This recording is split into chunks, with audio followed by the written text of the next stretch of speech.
Hello everyone, I'm Professor Plink.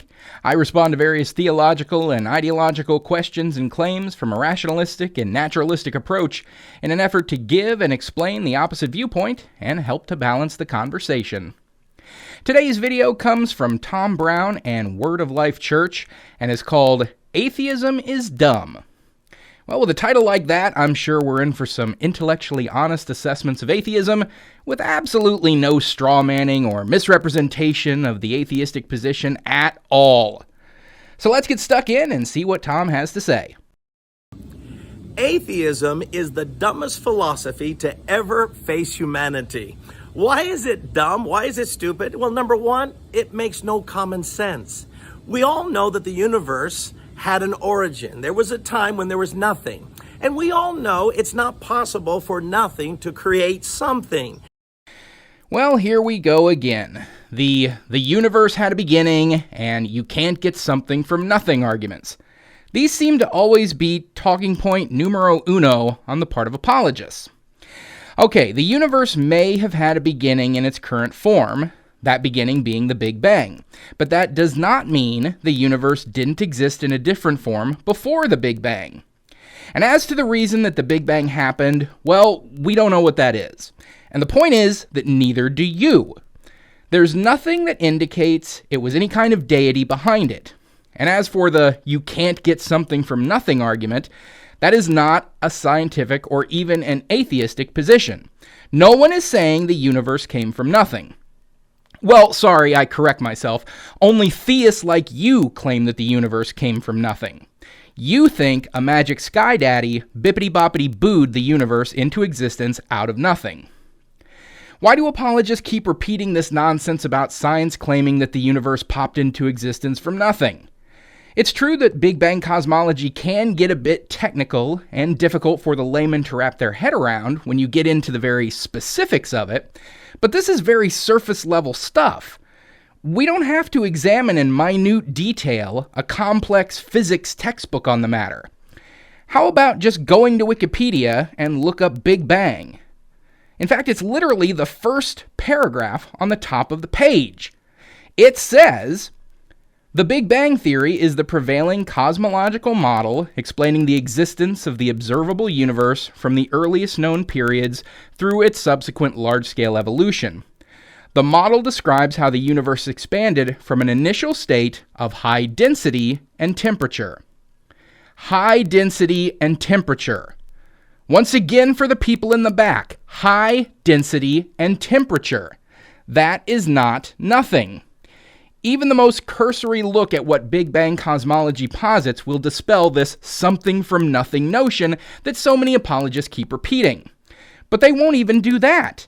They just hear some other apologists say that atheists think the whole universe popped into existence from nothing and then go around repeating it themselves in a big game of apologist telephone, which keeps perpetuating this nonsense.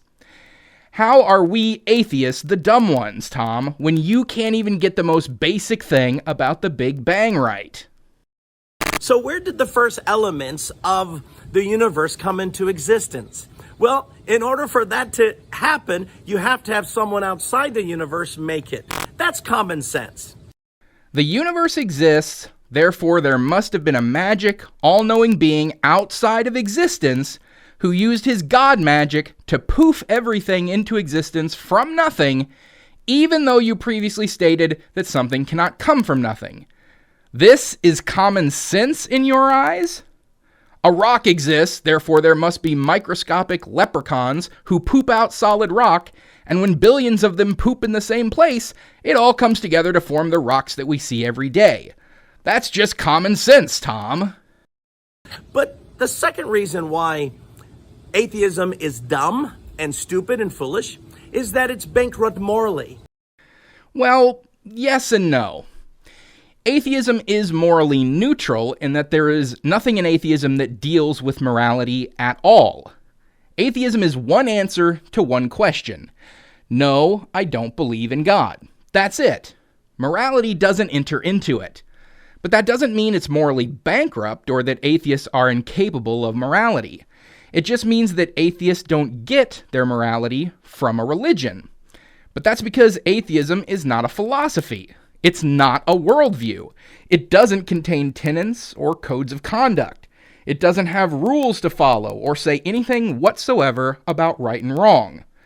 All atheism is, do you believe in God? No. That's no more morally bankrupt than, do you believe in witches? No. Pay attention, Greg Locke. Even atheists admit that there is a moral universe, that there is a sense of what's right and wrong. Says who? That is not an atheistic position. Well, for one, because there's only one atheistic position, that being that we don't believe in God. And nothing beyond that one thing is an across-the-board atheist position. But it is certainly not a common notion among atheists that there's an objective moral universe and that there are objectively morally right and wrong things. Objective morality has no basis in science, sociology, psychology, or any secular philosophy that atheists are likely to espouse. So no, that is not something atheists agree with you about. So atheists have to try to grapple with, where do we get our sense of ethics and morals? So in the end, without God, then atheists begin to change those moral fabrics. And before you know it, atheists, they adopt a morality based on natural evolution, that only the strong survive, only the strong rule the weak, only the smart conquer. That is a dirty and uncharitable description of evolutionary psychology as it pertains to morals. The idea of survival of the fittest is not the same as the strong conquers the weak or the smart rule over the stupid. Fittest is not synonymous with strongest. The cockroach is likely going to outlive the entire human species, and it's not because it's stronger or smarter than us, but that it is more fit to survive things that we cannot. And we humans are certainly not the strongest creatures on this planet. As a matter of fact, compared to other creatures of comparable size, we about quite possibly are the weakest. But we're the fittest for success and survival, and that's precisely because of our cooperative nature with one another. Our high degree of social cohesion is what makes us so fit for being at the top of the food chain. We work well together in a way that no other species can come close to. And a big part of our ability to coordinate our efforts is our social fabric that has us treat each other and behave towards each other in ways that we've come to call moral. Secular morality is a thing, and I dare say it displays a far more virtuous moral framework than one that says it's totally okay to tell Abraham to murder his own son, and then at the last second say, no, buddy, I was just goofing you. So what happens is, in the end, unborn babies that are weak and unprotected, slaves that could not fight for themselves, minorities that could not defend themselves. It's too bad, because in atheism, in the end, it's only the strong that should survive. You literally said all of that with a straight face. I'm quite literally flabbergasted. Child killing, slavery, and racial oppression are outgrowths of atheism and would never happen under your theistic, specifically Christian morality? Are you serious? All right, so let's start with the child killing. Obviously, you're referring to abortion here. And being pro-choice is not about saying it's okay to murder babies. It's about bodily autonomy. It's about affirming that the person who is pregnant has a right to make decisions about their own body. And them choosing to abort the fetus because they don't consent to the fetus having access to their body is no more murder than refusing to donate a kidney to a dying child is murdering them. And what does the Bible say about murdering children? Not aborting fetuses, but post-birth, living, autonomous human being children. Well, in 1 Samuel 15:3, it says, "Now go and strike Amalek, and devote to destruction all that they have. Do not spare them, but kill both man and woman, child and infant, ox and sheep, camel and donkey."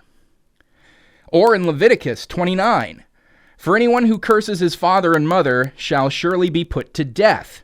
He has cursed his father or his mother, his blood is upon him." Or we could go to Psalms 137, verse 8 and 9. "O daughter of Babylon, doomed to be destroyed, Blessed shall he be who repays you with what you have done to us. Blessed shall he be who takes your little ones and dashes them against the rock. Blessed shall ye be who takes the little ones and dashes them against the rock. That is your book, Tom. That is what the Bible says about killing children. And as for slavery, you have some gall for saying that slavery is something that comes by way of atheists and certainly not a part of your theistic worldview. The Bible is chock full of advocations of slavery. And we can just stick to the New Testament because Christians are always trying to weasel out of it by saying, oh, it was all part of the Old Testament. Slavery is never something that would be in the New Testament. Well, let's look at the New Testament. Let's go to Ephesians 6:5. It says, slaves, be obedient to your human masters with fear and trembling, in sincerity of heart as to Christ, which is Paul instructing slaves to obey their master. Or we could go to 1 Timothy 6:1. All who are under the yoke of slavery should consider their masters worthy of full respect, so that God's name and our teaching may not be slandered. We could look at 1 Peter 2:18. Slaves, be subject to your masters with all reverence, not only to those who are good and equitable, but also to those who are perverse. All of this full in agreement with slavery. And there's many, many passages in the Old Testament dealing with slavery and advocating it as well. And as to the oppression of minorities, well, we can blend this in with the slavery bit because the Bible clearly differentiates between the Jewish people and everyone else. Leviticus 25:44 says, your male and female slaves are to come from the nations around you.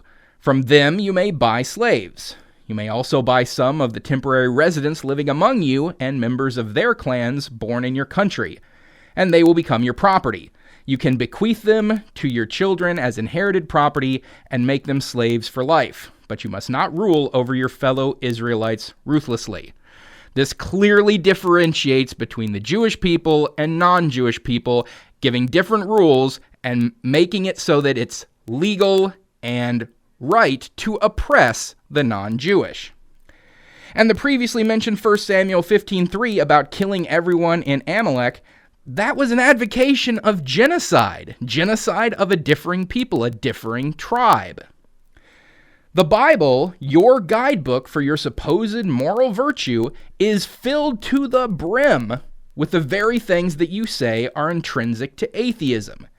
If things like child killing, slavery, minority oppression, or even genocide all are hallmarks of moral bankruptcy, then I humbly submit to you the Christian faith. And so we have atheism that is weak morally. And the few times that a country decided to implement atheism as its official philosophy, it all turned into communism. Look at the Soviet Union and look at China. Communism is the natural outgrowth of atheism. No, it most certainly isn't.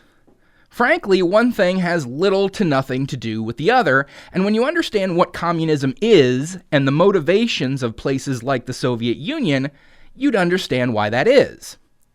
Communism is a system of government where the means of production are owned and controlled by the state.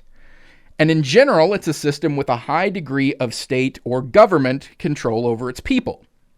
Now, how that played out in the Soviet Union and other similar regimes is that the people in governmental power wanted unfettered control over their people, and organized religion was an obstacle to that. It's harder to control the hearts and minds of your subjects when they're devoting their spiritual allegiance to a religion that's telling them the opposite of what their government is saying. So, easiest solution, get rid of the religion. It wasn't that the dictators honestly believed in secularism. It's that it's easier to get people to worship an all-powerful state if there's no other all-powerful entity for them to worship. Now, in other regimes, it's been just as easy to weaponize religion to get people on board with unfettered government control. They just have to get the people to affirm that the tyrants in power have been anointed by God or are practical deities themselves.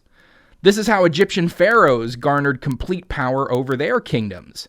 This is how the Dark Ages came about in Europe, with the religion having a huge amount of control over the people and being in bed with the ruling class. This can be seen in North Korea, which can technically be viewed as a generally atheistic state, as having deep theological underpinnings when they deify their dear leader and believe he has literal divine powers. And we can even see it in some modern-day Western democracies, where certain political figures are being declared by Christian commentators to be the chosen one, anointed by God, and so must be followed without question. Because with atheism, there is no freedom. Because to an atheist, they're the smart ones, and they should rule the dumb ones. So there's an elitist mentality that forms within atheism. It's an arrogant philosophy. It's a philosophy where people don't have freedom because people are too stupid to exercise that freedom. And to an atheist, they must tell the society how they must live and what they must believe in. Projection, thy name is Christianity. America has a major problem at present with Christian nationalism.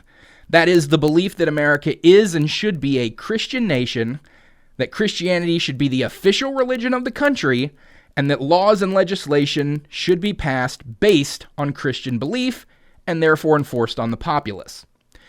Christianity has had a major stranglehold on politics in America since day one, and the evangelical right has only ramped up its attempts to tell people what they have to believe, or at least what theologically based laws they have to follow over the years. Atheists aren't telling people what to believe. That's nonsense, as there's no specific belief that atheists adhere to themselves. Even though there is truly only one thing that unifies all atheists, that being the not having a belief in God, if there were a second thing, it would be the freedom of or freedom from believing in anything. The common atheist position is believe whatever you want, just don't try to push your belief on others, which is what Christians spend a massive amount of their time doing. And so in atheism, when it is practiced, we have seen terrible outcomes. I'm here to tell you the truth. If you're an atheist, you have adopted one of the dumbest and foolish philosophies known to the human race. Well, that would be hard to accomplish, seeing as atheism isn't a philosophy at all. A philosophy has structure. It's a framework, has rules, arguments, beliefs, attitudes, values. Atheism has none of these things. It is a singular position, no affirmative belief in God. Now, leaving behind a religious philosophy can lead one towards other more secular philosophies like secular humanism, utilitarianism, or philosophical naturalism, etc., but none of them are inextricably linked to atheism. Any attempt to say there is a moral bankruptcy or political philosophy that unifies all atheists, or even exists as a natural outgrowth of atheism, is just wrong. It's just a rejection of the God claim. That's all atheism is. That's it. If you're shoving anything else into it, you're doing it wrong. So there's Tom Brown and his projection-filled attempt to denounce atheism dealt with. And to him, let me reiterate what has so succinctly been said before. What you just said is one of the most insanely idiotic things I have ever heard. At no point in your rambling, incoherent response were you even close to anything that could be considered a rational thought. Everyone in this room is now dumber for having listened to it. I award you no points, and may God have mercy on your soul. That is, of course, if such a God exists, which even after Tom's attempt at arguing, I still don't believe he does. So thanks for watching, everyone. Don't forget to like this video, comment, and subscribe so you'll always be notified when a new video comes out. Until next time, I'm Professor Plink reminding you to keep striving for greater understanding. It's the best way to get wherever you want to go.